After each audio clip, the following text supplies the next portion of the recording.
What if I told you that adding more to Minecraft could actually make it smaller? More dimensions, more worlds, more infinite possibilities. It sounds like the ultimate update, right? But there's a hidden problem, one that could quietly destroy what makes Minecraft feel endless in the first place. Today we're diving into the strange paradox of scale theory and why more might actually mean less. But before we do, make sure you hit that subscribe button. Thanks. Minecraft is often described as an infinite game. You can walk in one direction for hours, days even, and never reach the end. Well, to be exact, 14.5 years. That's not a joke, this guy did that. The overworld stretches beyond comprehension. The Nether compresses distance in clever ways, and the end feels isolated and mysterious. But for years, players have asked for more dimensions. A sky dimension, a deep underground world, entire alternate realities. It sounds amazing, but there's a deeper question we need to ask. At what point does adding more space actually shrink the experience? Minecraft doesn't just feel big because it is big, it feels big because of how it presents space.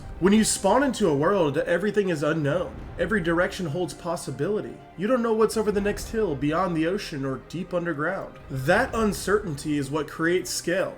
But here's the thing, you don't need infinite content to feel infinite. You just need meaningful unknowns. The overworld works because it balances familiarity with discovery. You recognize biomes, but you don't know where they are. You understand the rules, but not the layout. That's the illusion. Now imagine Minecraft adds 10 new dimensions, each one with unique terrain, mobs, resources, and mechanics. At first, this feels like an expansion, more places to explore and more possibilities. But something subtle starts to happen. Exploration becomes fragmented. Instead of one vast cohesive world, you now have multiple disconnected spaces. Players begin to categorize them. This is the lava dimension, this is the sky dimension, and this is the jungle dimension. And once something is categorized, it becomes predictable. There's a concept in psychology called the paradox of choice, where it states that the more options you have, the less meaningful each one feels. In Minecraft, if there are only 3 dimensions, it makes each one feel significant. But if there are 15, suddenly none of them feel essential. You are no longer exploring a world. Rather, you're selecting from a menu.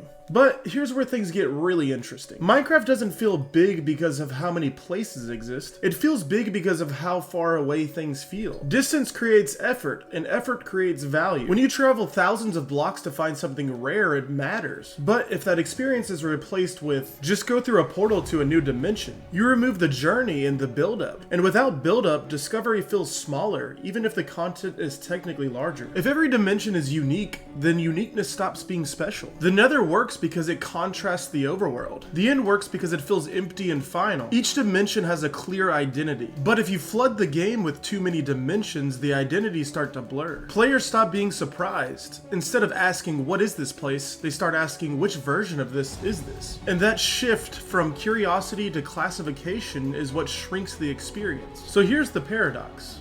Adding too many dimensions might technically make Minecraft bigger, but emotionally it makes it smaller. Because scale isn't about how much exists, it's about how much feels unknown. Minecraft was never just about infinite space. It was about the feeling that you might never fully understand it. And the moment we replace that feeling with too many answers, we lose what made it feel infinite in the first place. What do you think? Would more dimensions make Minecraft better or break its sense of scale? Let me know in the comments. And if you enjoyed this kind of deep dive into Minecraft, stick around. There's a lot more to explore. Because sometimes, the biggest worlds are the ones that leave the most unexplained.